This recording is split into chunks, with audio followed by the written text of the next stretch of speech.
So we're good.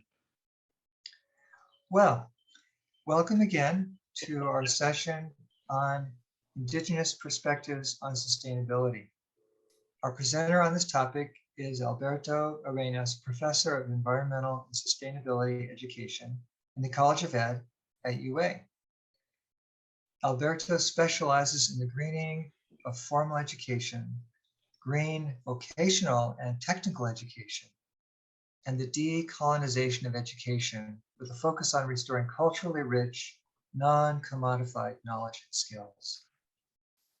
He's done research and taught in Brazil, Mexico, and Colombia. He was a Fulbright Scholar in Mexico and Colombia. From 2009 to 2019, he was co-director of an institute that brought over 400 Indigenous students from Latin America to the University of Arizona to study US history and culture, with an emphasis on the connections between Indigenous issues and sustainability. He now he's the editor-in-chief of the Journal of Environmental Education, the oldest journal on environmental education in continuous operation. Welcome, Alberto. We're looking forward to hearing you today. Thank you, Stuart. Thank you so much. And thank you for the rest of you being here. So good to see Trace. Haven't seen Trace in a long time. Haven't seen some wonderful people here in a long time. So thank you so much for being here. I've been on and off part of Sustainable Tucson for a long time. So it's very exciting to be able to share some of my ideas. I know some of you are incredibly well-versed in this topic. So hopefully towards the end, we can open a dialogue so we can share some ideas. As Stuart was mentioning, in fact, let me share my screen here.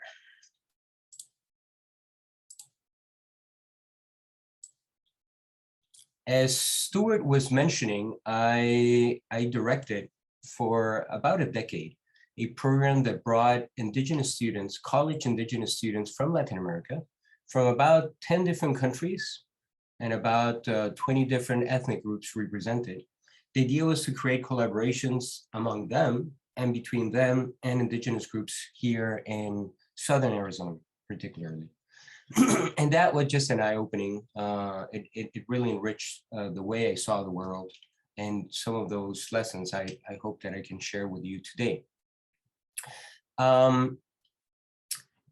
This first slide, it will gain more significance as I go along, and I'll explain in detail why I chose this specific image, which some of you may have seen. It's a statue in Tucson that was erected in 2014. And I'll explain why I think it's a significant statue for our city. When it has become customary in certain public events, academic circles, I should say certain academic circles in Canada and the US, to acknowledge the land that we are currently using, where we live, where we work, where we grow. And as such, these are the ancestral lands of the Tohono O'odham people. And they have, and Stuart made a beautiful introduction about how some Indigenous groups, and I include in that category the Tohono O'odham, have been sustainable with the land for centuries. And so as such, I want to make that important sense of acknowledgement.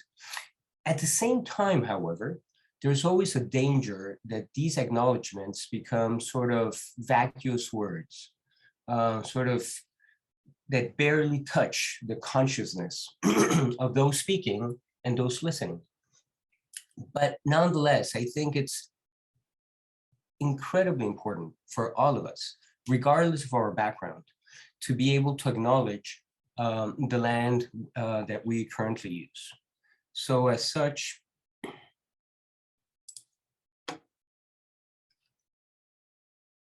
here is my acknowledgement. I acknowledge that I am in the original homelands of the Hohokam and Tohono O'odham peoples.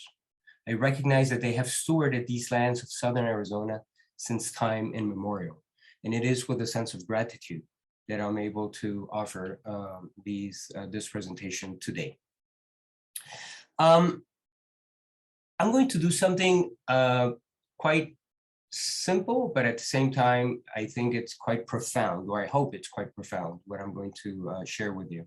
One has to do with importance of indigenous sustainable knowledges. And the second part will be just importance and what I consider to be the inevitability of syncretic knowledges. I shared with you previously through Stuart two short videos, very distinct videos that we won't see them again here, but I'll mention them throughout this presentation. As we speak, I want us to be cautious also about the term indigenous, because this is a term along with Native American, along with Aboriginal, First Nations, the category of Indian, has a strong colonial legacy. In fact, the word indigenous didn't exist prior to the arrival of the Europeans to these lands.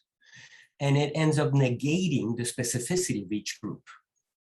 So that's why I use the term knowledges in the plural, because it speaks to the multiverse of relationships and ways of connecting to the land that is unique to each group. If you think about it, most of my examples are going to be from the Americas.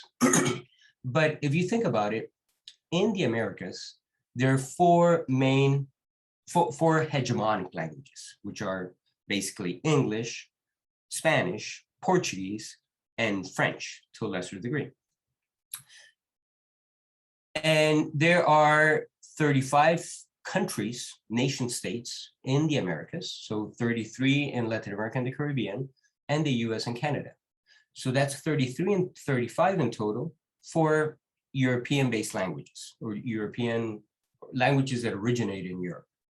Well, compare that to what it currently exists in the Americas, which is almost 1,000 indigenous groups and about 600 languages.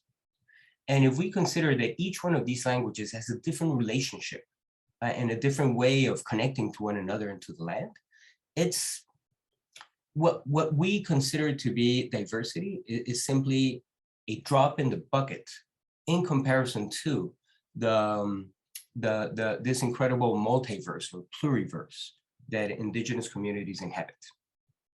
So while at the same time I want to acknowledge this specificity, I think there is a great deal of political power in using the word indigenous, because it helps us to speak. And I'm just going to read this quote that I wrote here. This is from the work of Rochelle Gutierrez, who has done quite a bit of work in trying to understand these issues. She says that given that colonial and neo-colonial strategies have treated indigenous people with rejection, marginalization, opprobrium, and oppression, this term collectively can help us to speak across a diverse range of indigenous experiences as a way of positioning us, and myself as a non-indigenous person, in solidarity with and hoping to advance anti-colonial and post-colonial tactics. So, so we're playing sort of we're weighing two things at the same time. On the one hand, you have this idea of acknowledging the specificity of each group, but on the other, using this same term as a way of fighting the various forms of oppression and that groups that have been historically attached to the land have endured. So the first part that I want to focus on is on food, and then I'll go to language. So food and language are sort of the main anchors for this presentation. I think it's well known to all of us that the global diet is one in which we have pushed to the margins forms of knowledge that are incredibly important to how we ought to live. And one of the clips that I sent to you was from a group called Pratek. And Pratek is a group of deprofessionalized agronomists, people who went to the best universities in Peru. They went to the University of San Marcos. Incidentally, sorry, let me just clear my throat a little bit. I'm still nurturing this cold that doesn't want to go away. So the University of San Marcos is actually important in the context of the Americas because it is the oldest continuously operated university in the whole continent. It dates back to the 1550s, and within the Peruvian context, it occupies a really special place about being one of the best universities in the country. So a group of agronomists who studied there and at other universities in Peru were trained to go to the highlands in Peru. And they realized very quickly that they had very little to teach and a whole lot to learn. So they completely changed their conception of who they were as professionals, as sort of providers of knowledge, and instead realized that they needed to work side by side, and very often became the students to the master campesinos, the peasant farmers, who were who had this incredible variety of over 4,000 potatoes, according to the International Potato Center based in Lima. So it's 4,000 varieties, actually probably more. I was reading some other reports that said it's as high as 6,000 varieties of potatoes, 150 different species of wild species that for the most part are non-edible because they're just too bitter, but that they contain a genetic diversity that is absolutely indispensable for safeguarding the species and the varieties of potatoes. In the clip that I hope that you had time to watch, it's about a group in it's a Quechua group. So Quechua is the main predominant indigenous language in Peru, followed by Aymara. And the idea is to incorporate part of the ancestral knowledges into the school curriculum. So they take them to a mountain that's considered sacred by them, and then they engage in consumption of coca leaves, as you probably you saw in the video of children consuming coca leaves, which of course is an integral part of their cosmovision. And then they were smoking tobacco, being both coca and tobacco are native to the Andes that were later on spread throughout the Americas. So by the time the Europeans arrived, they found tobacco in what is today the US and the Caribbean and so on. So it's this richness of knowledge that I think is just absolutely phenomenal. Pratec has sort of inspired other groups around the world to be able to understand what in many ways is this dichotomous view that, no, I don't have it here.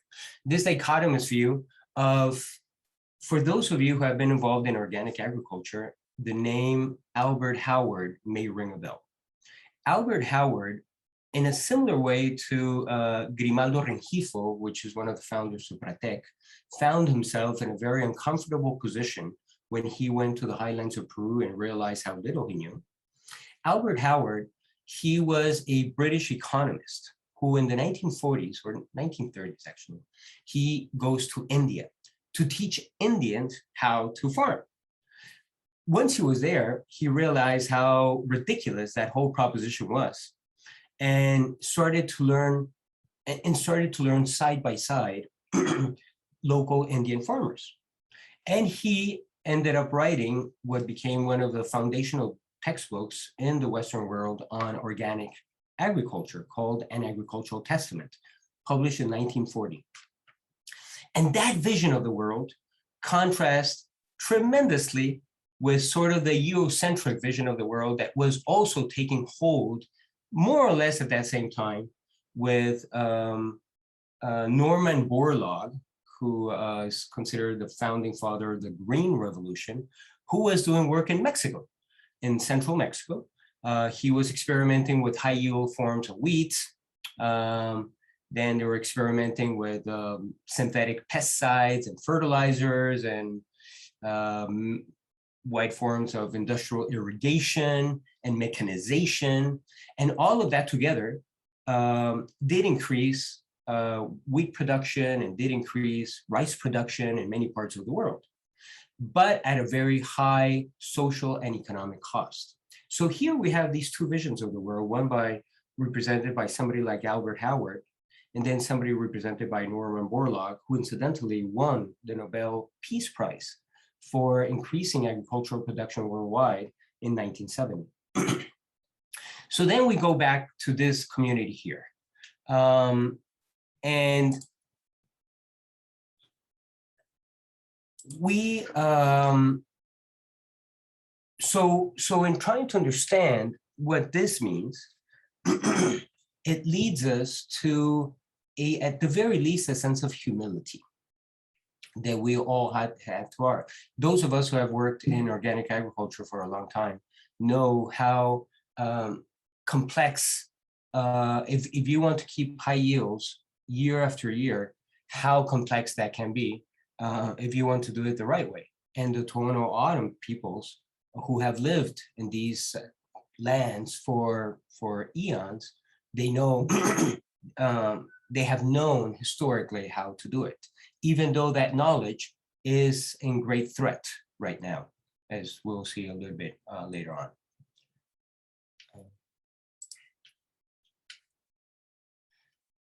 Here's a quote from the work of Grimaldo Rengifo. This is not with the Quechua, but with Aymara, of Puno. Puno is the region by Lake Titicaca between Bolivia and Peru. And it goes to show the different relationship with the land that they have up until the present. So in this quote, he says, the Aymara of Puno call the new potatoes of the chacra. Chacra are the agricultural fields, equivalent to the milpa in the context of Mesoamerica, Mexico and Central America. So they consider the chacra their daughter-in-law. The water that comes from a nearby lake is called the son-in-law. In another locality, in the town of Quispillacta, hail from the sky is called our godfather. In this way, the concept of relatives also includes nature.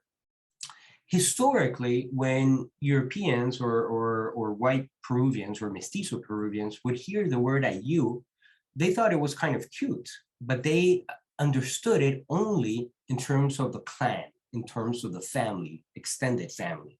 But they didn't realize that it actually connected that human community with the land. So it's a completely different understanding. And instead of seeing the land as a bunch of inanimate objects that are sort of separate from us, that in fact, we are a part of that land and the land is a part of us. So a highly sophisticated way of relating that the Western worldview ought to start learning more about. Now, I do not want to give the impression, however, that I'm talking about dichotomous and even ways of that there's a Western worldview and indigenous worldview, and that these do not connect. In fact, I think that there's a great deal of continuity with human groups worldwide and throughout history that have had different understandings of how we can relate to the land differently. And I think this is an important realization, because ultimately there have also been indigenous groups that have not been as kind to the land as some other groups.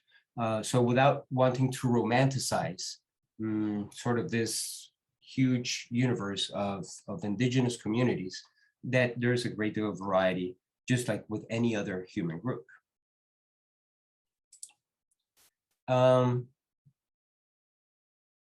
This is actually the little clip that I sent to you. We're going to be watching other clips, so that's why I don't want to focus too much on this one. Suffices to say that I think it speaks also to the syncretic nature of how we live our lives. So if you saw, for instance, the way the children were dressed, they were dressed with fedora hats. These fedora hats are actually of European origin. Some of them were dressed with how do they call it? Well, in Colombia, I'm originally from Colombia. In Colombia, we call it a ruana. A ruana is like a poncho, which is like well, something that it's a garment that you put on top to keep you warm. There's debate as to how what is the origin of this. Some believe that it's more closely resembles the Spanish capote. Others believe that historically there had been a similar garment in the South American Andes, but most likely it's a combination of both ultimately. They were smoking tobacco, but actually that tobacco was more like a cigarette. So the commodification as part of global capitalism that the children were smoking. I was talking about the coca leaves. Well, the coca leaves, about 10% of the production of coca leaves in Peru goes for traditional legal purposes, for healing purposes and the like, and that is allowed by the Peruvian government. But the other 90% goes for illegal purposes to make cocaine that is eventually exported out of the country. So there's the whole tradition that the children were involved in. The cross was an important symbol there. So there's a great deal of syncretism between Catholicism and traditional Andean beliefs. So there's an incredible melange of ideas that have been forged throughout the centuries.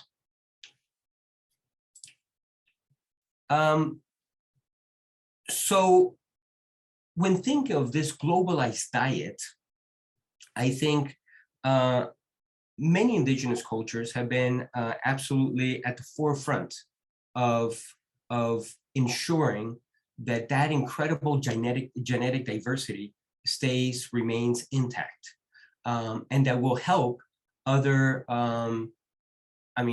looking towards the future, when you consider that there are basically 4 crops, rice, potatoes, wheat, and corn, that are providing 60% of the world's food energy intake. And these are actually, we're using so fewer varieties than we used to use. So take Mexico and corn, for instance. Today in Mexico, they're only using about 20% of the original varieties of corn that were used just a century ago, maybe even less than that. Or take even the US. In the US, we're consuming about 5% of the varieties of apples that we used to consume a century ago in this country. And this is happening with crop after crop after crop. And so safeguarding that genetic basket that we have in a place like Peru, the first place where potatoes were domesticated, has become absolutely essential to ensure that we will keep that genetic richness alive.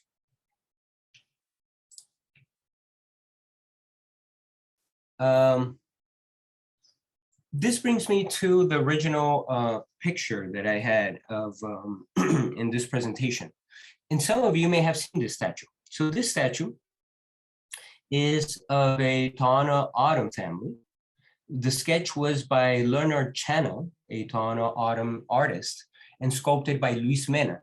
Luis Mena was also the one who did the Cesar Chavez sculpture in 5 points. Probably some of you may have seen it. It's below that sign that says ugly but honest. It's a little bit lost. It's a little bit hard to see, but it's there. And Luis Mena is an amazing artist.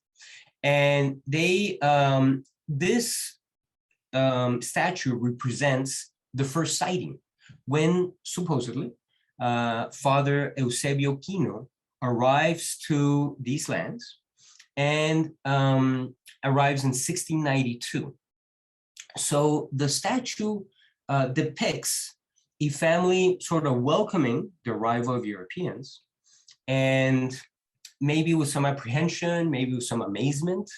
The boy is holding a corn of cob.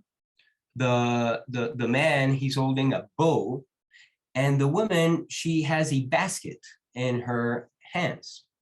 And the basket contains some really interesting produce. They have corn, they have some gourds, and they have an ancient watermelon. And so when I read this is Luis Mena's description of his statue. And he's saying, yeah, a watermelon. And for a moment I thought, no, he must be mistaken. How can it be a watermelon if watermelons are not originally of the Americas? And they are receiving Europeans for the first time. How can this be? There has been some debate as to where watermelon originally started. For the longest period of time, it was supposed to have originated in Southern Africa. Newer studies are pointing out that most likely it originated in Northeastern Africa. But nonetheless, it started really in Africa, not in the Americas.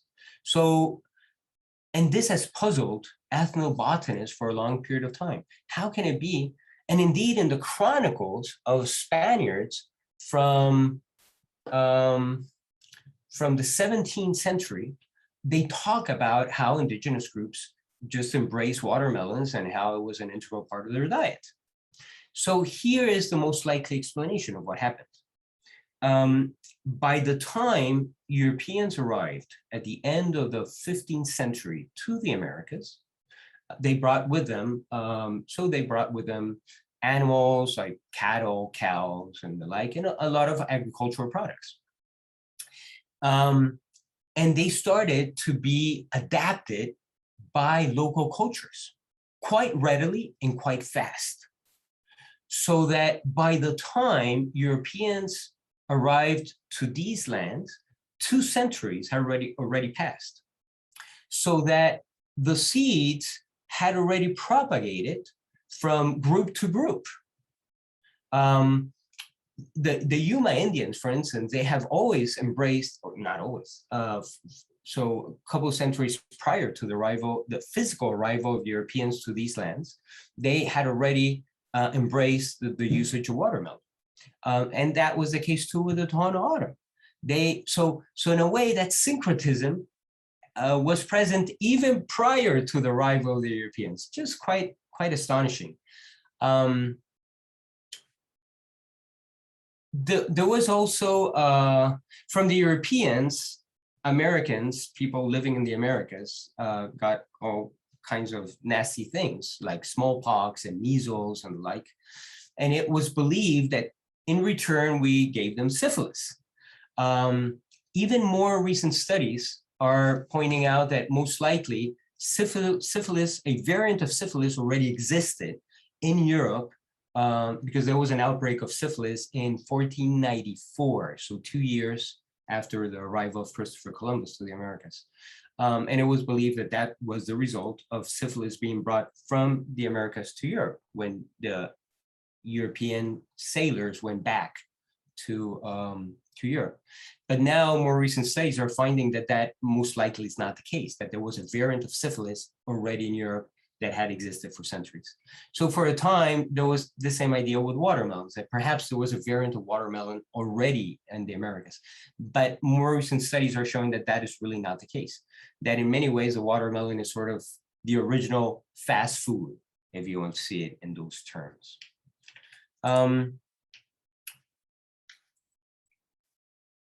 Let me point out, now I want to shift to languages and identifying 3 different moments in the Americas in which languages were encouraged, indigenous languages were encouraged and discouraged. So first, let me focus on this one here, the second one, the one that says Royal Decree of Charles III.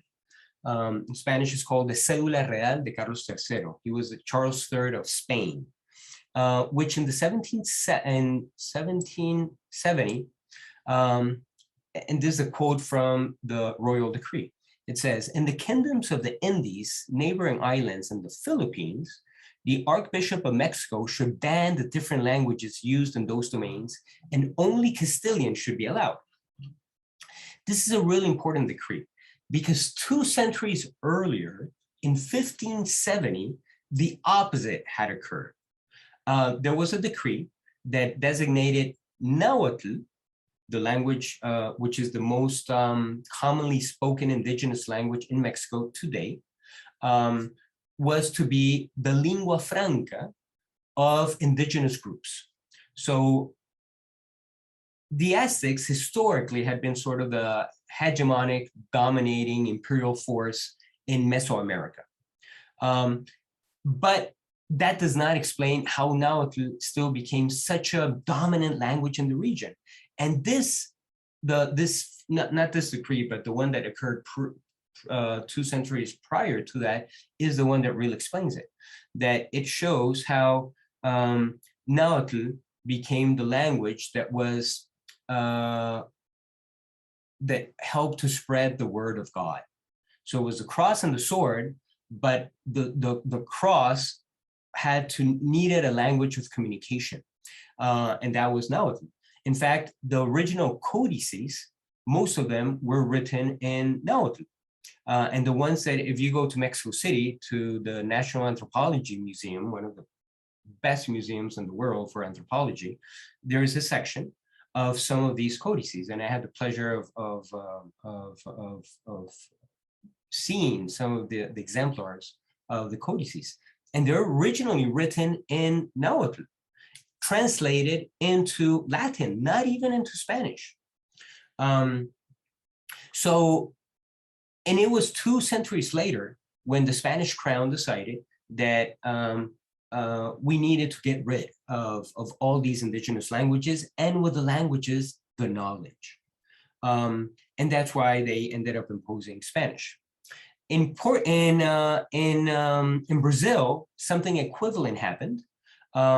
In 18th century Brazil, Tupi was the lingua franca. Most Portuguese who arrived to Brazil, who went to Brazil, ended up learning Tupi to be able to communicate with different groups. The same with religious groups. The Jesuits realized how important Tupi was. And so Tupi was more widely spoken than Portuguese in today's Brazil. So as a result of that, King Joseph I of Portugal and the Marquis of Pombal decided in 1757 to prohibit Tupi and other native languages and just impose the Portuguese language. Here in the US, something equivalent happened in terms of prohibition. That actual prohibition in the US occurs actually later, more towards the end of the 19th century. But there was one important, or what really starts the boarding school system in the US is the Civilization Act of 1819 that does not outright prohibit the use of indigenous languages, but it certainly discourages them and punishes children who use their native language to benefit English. So this is the 3 different instances in which this has happened, with a great deal of negative effect in safeguarding native languages in the US. I want to share with you a clip that I think is really quite fascinating. It only lasts for about a minute. So let me do this. How should I do this? Let me stop sharing and let me do this. Okay. Oh, shakes. Did I go out? Oh, I'm still here. Okay. I'm going to be sharing this. Okay. Okay. So okay. Let me do a couple of things here. We have to stop sharing and then share again.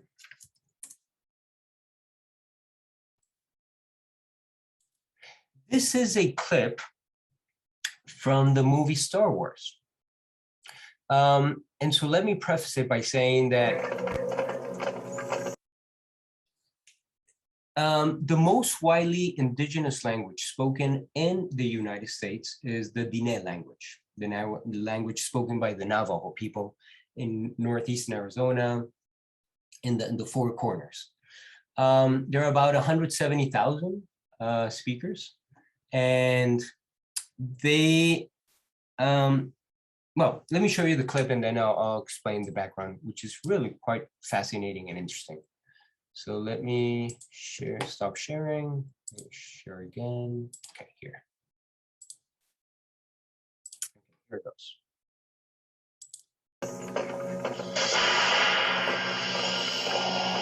Darth Vader, Sedet Anne de Doden Kota, Imperial Senate of Hiata Eto, Batihin Ejiata di Aro don't spare us another in your highness, Dojo Baban Yenashland, not other nest, not chigi that is la, Asian Jilia, Hindla. Hula Hot Ishibayan Kitchen, She Imperial Senate Kanshlo Alderango Kebin Yesha. Rebel Alliance, but not chin, you were your sauce.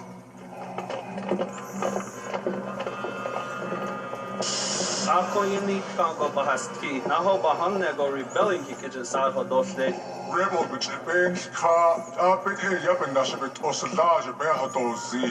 That's on the dock and coordinate. Shas a lot, they can't all the what you get see, out of arts on a bit of say, we don't know. Lord Vader, we can not buy those a quarter. Todos a bit eliada. At I just such at Hinanagidos a yita. Not others, a natives, a course of Katos Aron de Dodgy, and the English commander, Doris at the Conquito Lista.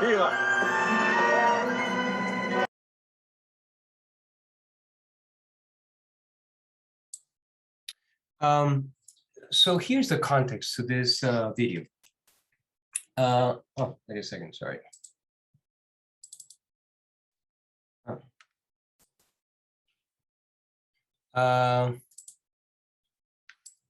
Okay, so Manuelito Wheeler, he was the director of the Navajo Nation Museum up in Window Rock. I don't know if he's still the director, but he was the director about 10 years ago or so. And he was highly worried of the loss of the Navajo language. And keep in mind that Navajo is the healthiest of all indigenous languages in the Americas. When this movie was originally released in 1977, there were about 90% of the Navajo population spoke fluently Navajo. 40 years later, that 90% had gone down to 50%. And if important safeguards are not put in place, that percentage will still go down and down and down. So he thought to himself, well, there's a movie that I loved and that people in the Navajo Nation loves, which is Star Wars. It's sort of an iconic movie of global capitalism with Hollywood in its full presence, and it's something that young people enjoy. So let's dub this film. So they contacted George Lucas Film Production, and George Lucas said, yeah, sure, dub it, but you find your own fundings. So he went to tribal leaders and they sought the money for it. Some people thought it was a good idea. Some people thought it was not such a good idea because it would, in a way, it's a symbol of cultural imperialism, but it's also perhaps maybe the funds can be spent in a better way elsewhere. Anyway, at the end, those who favored the dubbing of the movie came about and did it.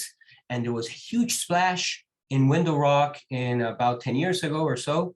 And thousands of people showed up to the premiere of the showing, and it was a hit. It was an absolutely stroke of genius to be able to sort of take this iconic symbol of global capitalism and do it through and do it in a language that is original to this nation. So now they're trying to do it with other films, particularly films for younger people, for children, so that they will be more interested in ultimately learning the language. So that's one example. Let me show you another. This is the one. the clip that I gave you, I want to share with you a little bit to point out a couple of details that I think are important. So now we're moving to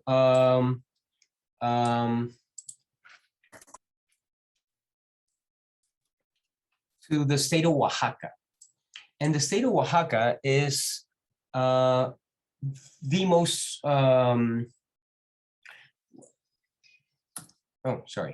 it's the language, well, not the language, the state with the highest percentage of indigenous speakers in the whole of Mexico.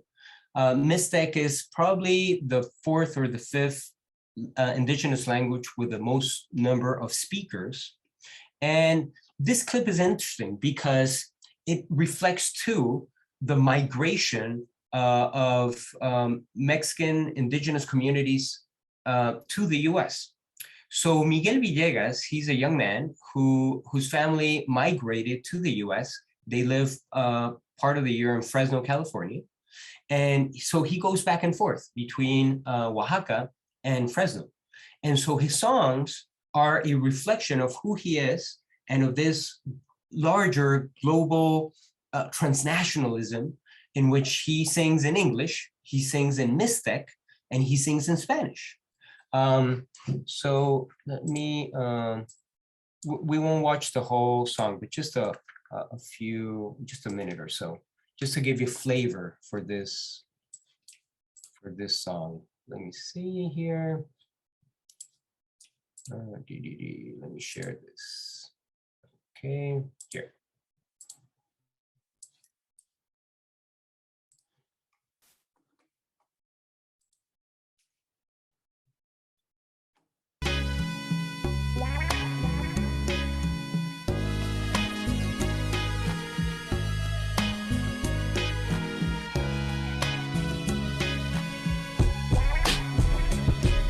Mixteco su lenguaje, no es un dialecto, es oro que guarda un paño, aquí te lo presento, ahora soy trilingüe, ya no me das menos, estos papeles que insultan a todos mis oaxaqueños, pequeños, pero corazones de guerrero, preservando la cultura, seguiremos creciendo, chirre, currando, kuminandantu kundona, keirilu tundavitana, intanto sondoi, kusundo cachinano, chikubisamana, shindakan inindo, sandavinando cachina cochundo, from Mixteco to English, bolígrafo representing Oaxaca, hell yes, Mr. Zapotec, Tricky, we all culture really rich, and nobody takes it away from me, my memories, my dignity, a native from the Yuku, why would I always be Mixteco hasta la muerte, until I die, let me be free, and spit everything I feel, cause I'm hoping to see my prophecy fulfilled, the unity of my people together as equal, this is dedicated to my brothers and my sisters, Mixteco su lenguaje, no es un dialecto, solo que guarda un paño, aquí te lo Okay.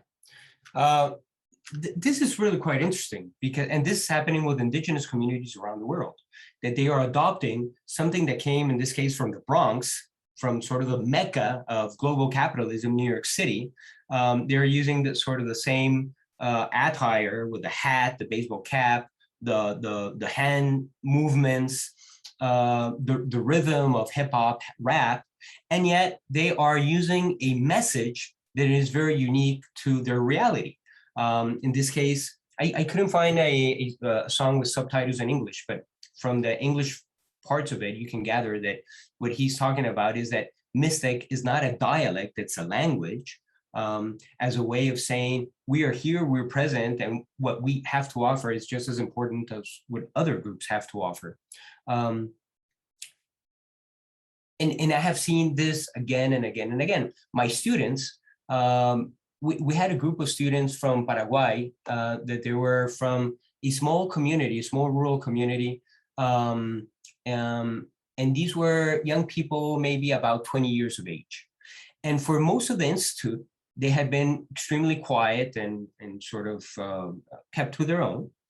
We tried to incorporate them in various ways, but nothing seemed to work, except towards the end of the classes, in which we had a party, and we told everybody, choose the songs you love, and you'll teach them to us. Well, several of them chose sort of more traditional indigenous songs. They, however, chose hip hop, And then they started doing all this incredible dancing in the middle of the floor. And youth who had been, for the most part, quite taciturn throughout this a couple of weeks, suddenly became alive and extremely excited about being able to share something that is incredibly modern, breakdancing and the like, but through indigenous languages. So just really quite extraordinary. Let me step out of here. Stop sharing.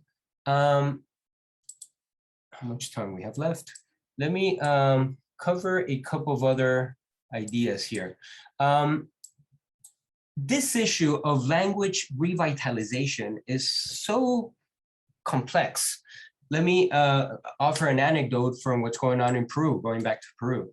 So as some of you may know, there's a new president in Peru, Pedro Castillo. He is of indigenous and peasant. He's a peasant himself. He's a school teacher.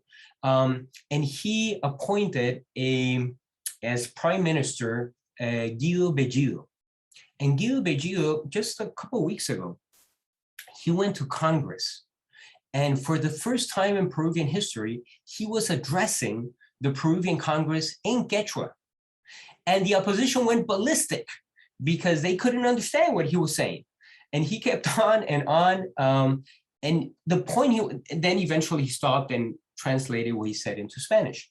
But the point he was trying to make is that even though Quechua is and that's the healthiest and Quechua of all the indigenous languages in the Americas is the one that is spoken the most. And even Quechua is sort of receiving all these threats from English and from Spanish, and so that young people sometimes are embarrassed to speak it. So here we have the Prime Minister of Peru speaking in Quechua, and the opposition being angry at him because they couldn't understand what he was saying. Quite a moment that you can check out in YouTube yourselves. Let me see if I have time for one last. Let me just show you another little clip of a song. Let me see. Let me share here. This is a song which I thought it was really interesting, this song, because it's in Maya Yucatec.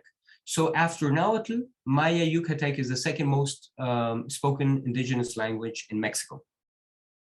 And this song is unique because it sort of went beyond sort of indigenous speakers. So non-indigenous listeners really were into this song. This became sort of a pop hit about 4 years ago.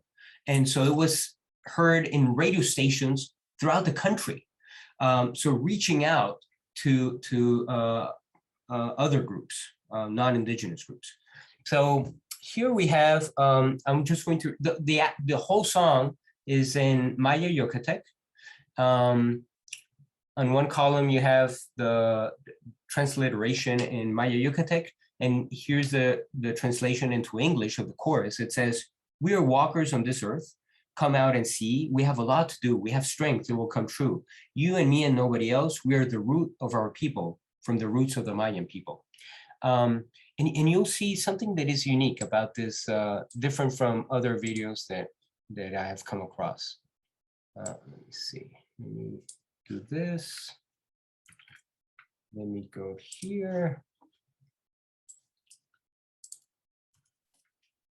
We'll just watch a minute or so of this song. And this song has a rhythm of rap, but also a rhythm of pop and sort of Caribbean rhythms. So all in the same song. And let me do this. Let me stop sharing. Let me share here. Let me go here. Okay. So here goes this song, and it's called Kimbal Kaj. Bello, Shipal Paboy, Yetel Jasmine, Novelo, Kimak Olal, Bobochi, Mayatang, Konish Kai, Bello. Ashimbaron, Wayo Kulgaba, Hokin Hawil, Yanton Meja, Yahandon Mook,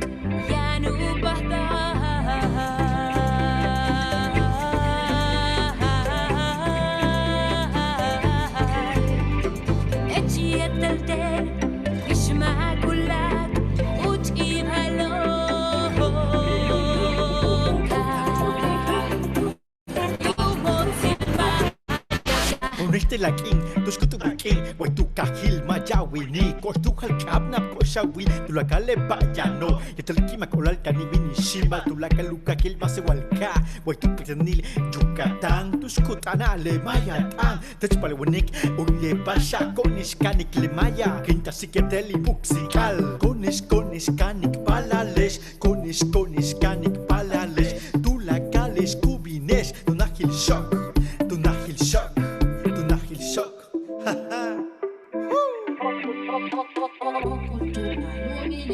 Okay. Let me stop sharing. And here, okay, let me just show you the last slide. So in this presentation, I started with this statue of the Tohono O'odham people, and I want to end with them too, because in Tohono O'odham, there's no word for thank you, because it's implied in the act of giving to the other.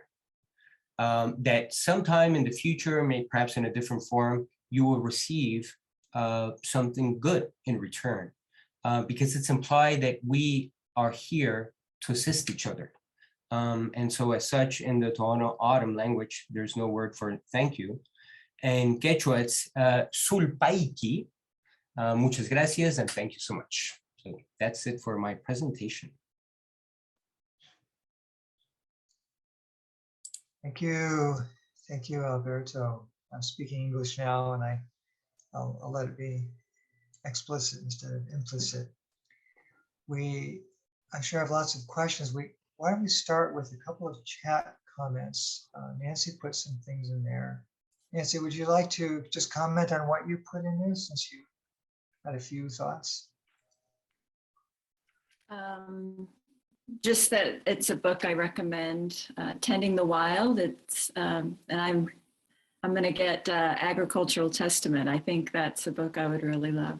I just love Tending the Wild. I lived in California at the time, and it's about the history of California peoples, and it's really changed the way I see nature. Wow, thank you for sharing that. Who is the author? Kat Anderson. Anderson, thank you. It's academic research, it reads that way. It's very in-depth. And I'm hoping Agricultural Testament will be just that on a broader scale. It talks about all their technologies, what was there pre-contact in California. I just, the inland valley was the Serengeti. There was just the abundance and the underlying current of it being tended by the people that lived there, that it was not wild. It was cared for in the way that the people there cared for everything. They were agriculture. They tended nature like agriculture. They made roots grow a certain way. They burned under the oak trees to give more pasture for the deer that the animals that they needed. And Yosemite was a big valley because of a lot of what these native cultures did. People saw it as this pristine nature, and how now it's really gone back to brambles because it's not being tended. And hiking out to California, then I thought, I see this, that the importance of humans to the natural world. We are part of nature, and that we can improve nature. So I loved getting that perspective and the potential of bringing back what was. Well said, Nancy, thank you. I'll just jump in, and then Trace has a question on the same line. I've not yet read that book, but I'd heard similarly that the use of fire in Yosemite Valley was one of the ways they kept it in the state that was considered such a beautiful wild meadow. And other stories of California tribes at the time of before the Europeans came, the Ohlone on the San Francisco Bay shore apparently has such abundance that one of their just ways of The frolicking is poppies. when the salmon. Are you going to talk? Beg Oh, your pardon, Nancy? go ahead. I want to share after you. Okay. When the salmon were running high, they would have this informal contest to see how far someone could run out under the bay on the backs of the salmon before they fell into the water. Oh, That was one of I those. believe it. I mean, this book, they talks about coveys of quails in the tens of thousands. And there was a field on the coast of California that had so many poppies, it was used as a navigation site for ships. It was just lovely to read about. It was sad though. It was, of course, heartbreaking too. Right, all the loss. And Alberto, you All the commented. loss. I know in that paper you wrote with your graduate student some years ago was that there were some indigenous groups that destroyed the areas where they lived, and they led to extinctions and so on. We might say that the European settlers are descended from that kind of indigenous people, the ones who had less restraint. Yeah, yeah. The more archaeological, I mean, for instance, by the time the Europeans arrived to the Americas, the Mayans as a civilization were no longer what they used to be several years prior to that. And it seems that the most likely reason was very heavy deforestation, slash and burn techniques that went just above what the land could support, and an overpopulation that eventually led to the collapse of the civilization. So, and just like what happened with the Mayas, it happened with other indigenous groups throughout the world. So, so yeah, I think it's important to be cautious with this issue of over-romanticizing indigenous groups, and to realize that some have done amazing work and keep on doing amazing work, and others, their practices were not as sustainable. Would you like to comment on what it is about the nations or tribes that kept going versus the ones that didn't? Is there something, is it just sort of luck of the draw that some cultures managed to figure out that there were limits to their growth and their use of resources, and others just didn't figure it out? I wouldn't know, to tell you the truth. If you take the Incas, for instance, my first take when I have heard this similar question to this is to think, well, empires all will see they will eventually all collapse, either because of internal problems or external problems.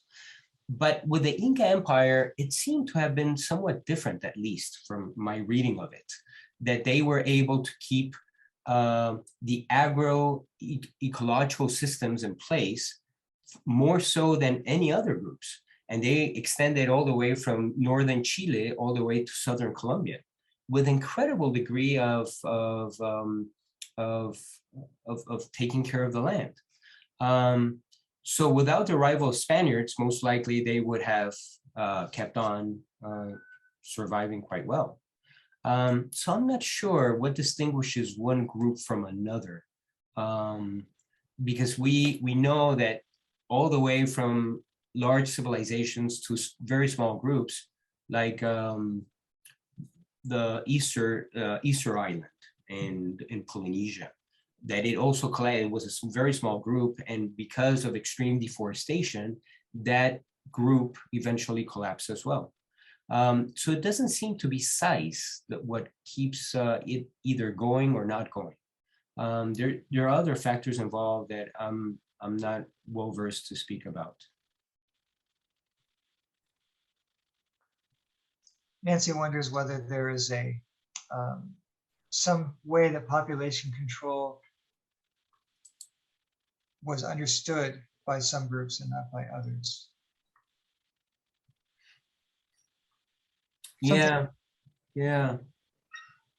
Well, let's let Trace has a question after that, Stephen, and I'm sure we'll have more. And thank you, by the way, Alberto, for stopping time for us to really have some dialogue with you. My pleasure. Well, Alberto, I have two two comments and a question. The first comment is, I've believed for many years that languages are central to maintain a culture. It's how you say things, what words you feel you need, all that is really critical to being able to communicate your group with your group. The second thing is, I've also concluded that the values we tend to associate with Native peoples being a part of nature are central to our survival. But my question is, are there any specifics from Native peoples that are relevant to figuring out how do you support 1 million people in the middle of the desert here? Yeah, wow. Quite a question. So, and I know Trace is very knowledgeable about the agricultural practices of the Tohono O'odham people that were able to sustain for centuries smaller groups, not such large groups.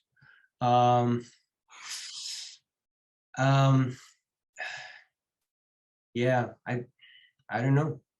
I don't know if ultimately, I think we will need those ancestral knowledges as an anchor or as an integral part of whatever solutions we come up with going forward. So for instance, I think it's a shame that we do not have more production of tepary beans in the Sonoran Desert. Tepary beans being some of the most drought-resistant beans in the world.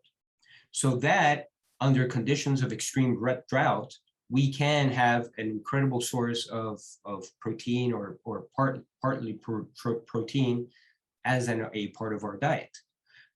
So not just the Tohono O'odham peoples ought to recuperate it, because if you go to sales today to store, you will not find a pound of tepary beans. And if you do, it's incredibly expensive. So most locals do not eat tepary beans. But we ought to make it an integral part of their diet and our diet too, because that would be one of the ways in which we can stave off some of these extreme droughts that we will continue experiencing. So I think ultimately it's going to be a mix of sort of knowledges from different parts around the world, and see ultimately what works in the given ecosystem that we currently inhabit. Thank you, Alberto. And thank you, Trace, for those questions. Stephen? Yeah, sort of speaking to the same integration of knowledges. A number of years ago, I went to Peru and on an agricultural mission, and we were in Ayacucho, and we were trying to promote viticulture, for example. And we were then talking to one of the farmers that was there, and I don't know if he was speaking Quechua or another language. It had to be translated. But we said, hey, you can make some good money off of this viticulture. And he said, well, how much? And I said, well, I tried to translate it into sois, and I think I came up approximately with a good answer. But he says, that's not enough. And I, my whole idea of the value of modern agriculture monetarily started to crack. And I said, oh, what would you raise instead? And he says, alfalfa. And I said, what for? He says, for Kui. I can sell alfalfa for Kui food for much more than that. I said, well, alfalfa takes a lot of water. He says, there are times when I have water and I raise alfalfa, and there are times when I don't have water and I raise beans. Wow. I thought, okay, here's a guy who's totally in touch with the modern system of financing, but keeping his ways. And he also then, as an aside, he added, and then I need Kui for my family to eat and for weddings. Yeah, exactly. Fascinating. Wow. Your story, Stephen, reminds me of what's going on with quinoa Incidentally, it's pronounced quinoa, not quinoa, like we say in English. Quinoa is one of these superfoods that was prohibited by the Spaniards. So for the longest period of time, it was raised clandestinely and in the highlands of Peru. Most of the production in Peru today of quinoa comes from Puno, about 90% of it. And it has been, there has been since the 1970s, a revival of sorts because of US appetites, European appetites, Canadian appetites. There are really sort of the more progressive communities that want to explore different foods around the world. So they have adopted quinoa as an important part of their diet. And that has had some interesting positive, for the most part, positive effects, some negative effects, but for the most part, positive effects, which are the following. The production of quinoa has increased as a result of that. So there's more dollars in farmers' pockets, but also the local consumption of quinoa has increased. So that in Puno, nowadays they're consuming more quinoa than they used to be previously. Although the price of quinoa has gone up, not just for consumers abroad, but consumers internally.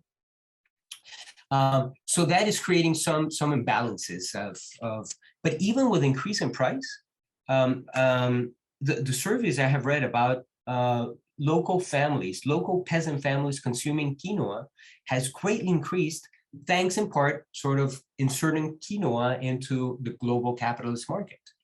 So there's another example of this hybrid mix of knowledges that, if done the right way, can be extremely beneficial for poor families in a place like Peru. Thank you, Stephen, for that humility, as well as a strong intent. Where was it again you were doing that work, Stephen? I was in the highlands, sort of on the eastern side. Ayacucho is the closest city.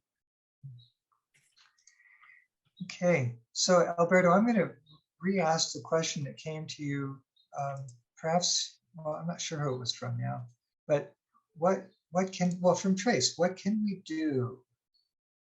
And you were saying, well, you know, there's probably not going to be a lot of specifics. We can't raise the same amount of Tohono O'odham squash, perhaps, that proportionally to feed all of our population, but maybe we could. So that would be one very specific way of applying native knowledge. Let's just grow native foods more on our own properties and eat them. Then what are some principles? Because there were nations that could get big, such as the Incas, and not burn themselves out. There are nations, empires now that are on the verge of burning themselves out. We're living in one of those. What principles do you see in your study of indigenous peoples that we're missing and that we need to somehow get into policy thinking? Yeah, so what I've been calling marginalized knowledges, which includes some agricultural practices, some language practices, some forms of stewardship, I think each community, modern community, let's call it that way, will have to identify what are some of these more sustainable practices and to apply it as best as they can to their local circumstances. I think, trying to think of an example. The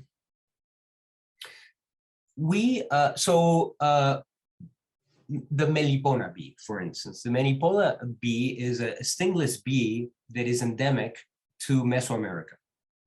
For the longest period of time, it was not being used so originally it was used by the Maya Yucatec people and other Maya groups for centuries. It became into disuse, and now there's a revival of sorts because they realize how nutritious that honey that comes out of this bee is. And so they're trying to insert it into the market. So I think small strategies like those, with the aid of non-indigenous organizations, in this case, the state of Quintana Roo, where a lot of the production is occurring, can be vital. So I think each So I think the challenge for us is to identify those practices that are important to each local community that has shown to be sustainable over time, and to try to disseminate it as much as we can to the entire local community. And so ultimately, those answers are going to be much more local rather than global. So you're saying research of whatever sort, and then implementation of whatever sort locally. Yeah. Yeah. Yeah, I don't think I have good answers for those, other than to say that each group needs to find out their own answers. So here in Tucson, we need to identify what worked, more so for the Tohono O'odham than for the Pascuayaqui, because the Pascuayaqui are sort of newcomers to these lands. But the Tohono O'odham, they're more, they have lived sustainably. It's really up until 50 years ago or so that they sort of lost, with the imposition of what the Western diet and a Western lifestyle, that some of these key practices have gone by the way. So they need to be brought back in by members of the nation, but also by allies and folks who are involved in traditional agricultural practices. Nancy comments that Mission Garden is one of the non-native organizations that's very interested in the whole history and prehistory of our life on this land. Yeah, yeah, exactly. So Trace has raised his hand.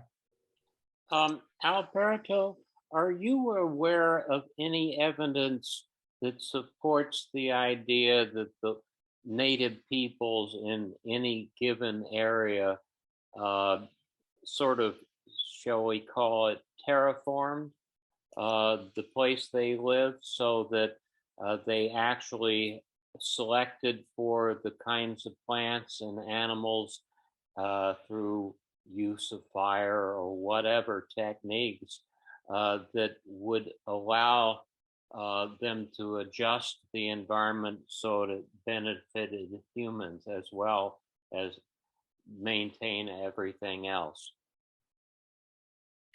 Is your question, Trace, have they adapt either forms of flora or fauna that allow them to do it in a way that was sustainable over time?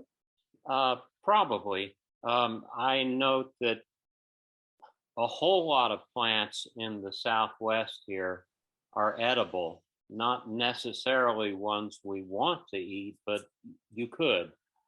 So the prickly pear fruit, for example, is quite good across almost all species, and not just prickly pear.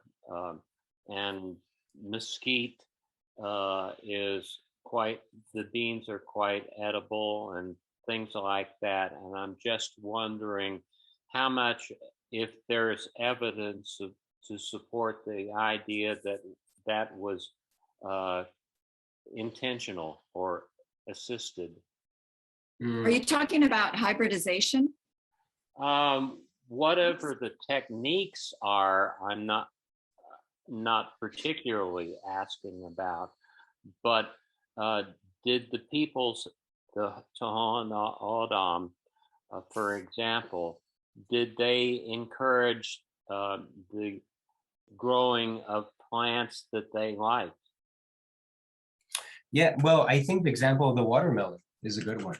That they, while it's not native to these areas, they eventually incorporated it and made it into an integral part of their diet. So that the yellow watermelon that sometimes can be found in farmers markets is sort of considered one of their main staples of their diet.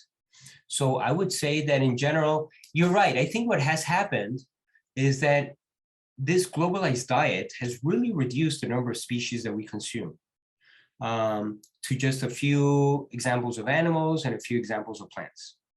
While indigenous groups worldwide, they had less in terms of amounts of food, but so much more in terms of number of species. that they would consume on a regular basis. So if you look at examples of the traditional Aztec diet, they had easily over 100 species of animals and foods and animals and plants that they would consume. Many of these were sort of, can they sustain very large populations? That's a hard question to answer. I do know, as many of you know, that by the time Spaniards arrived to Tenochtitlan in central Mexico, Tenochtitlan had a larger population than any other European city at the time. It was probably the largest human settlement in the world at the time. And they lived quite well with the chinampas and some of these other traditional agricultural techniques that have been exported to other parts of the world because how smart they are.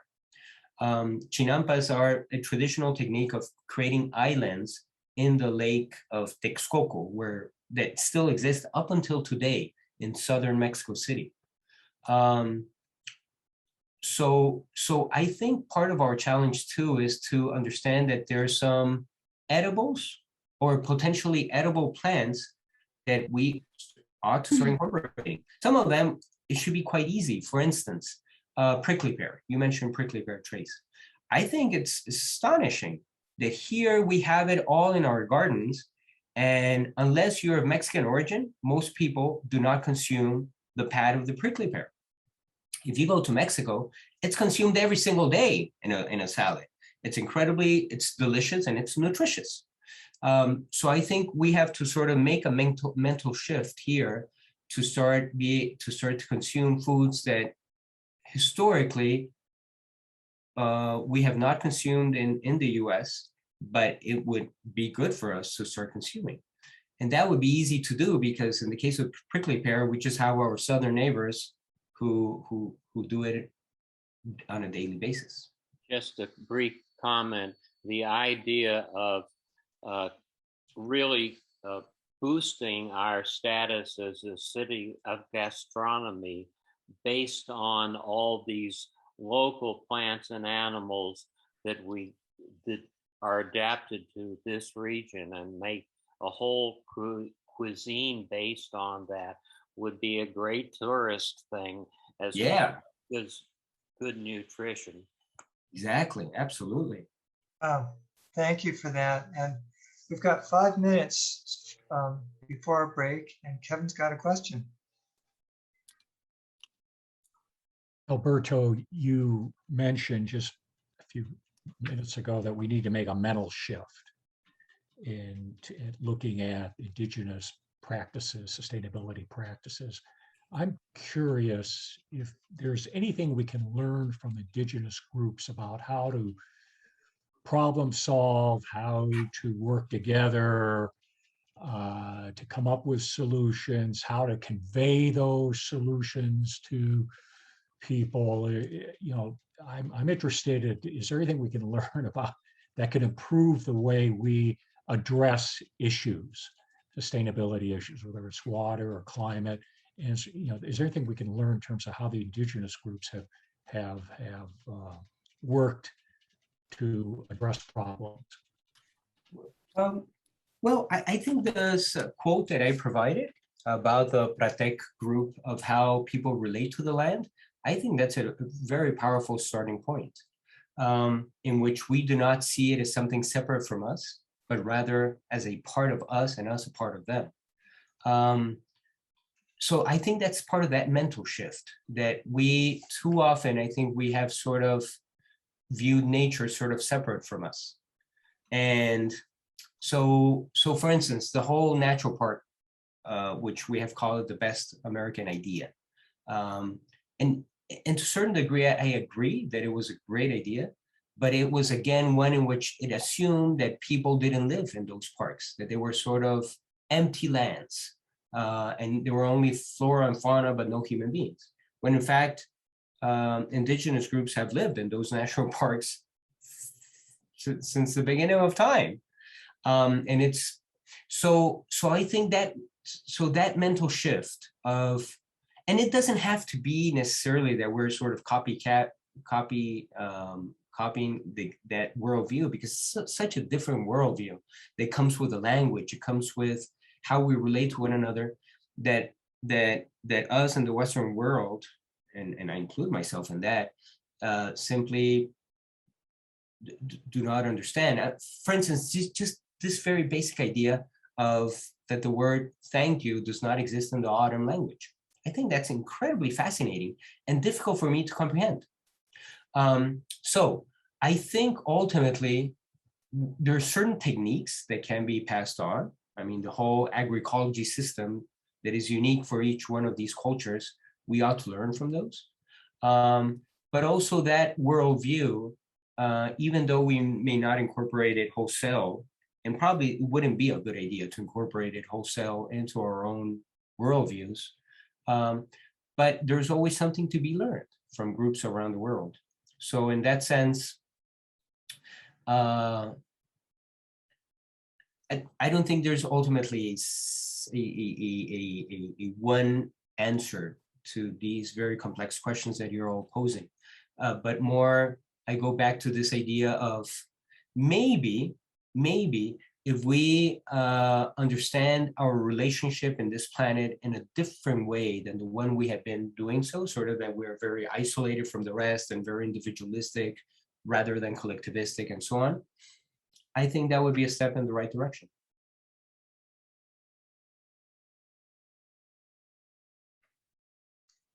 Thank you, Alberto.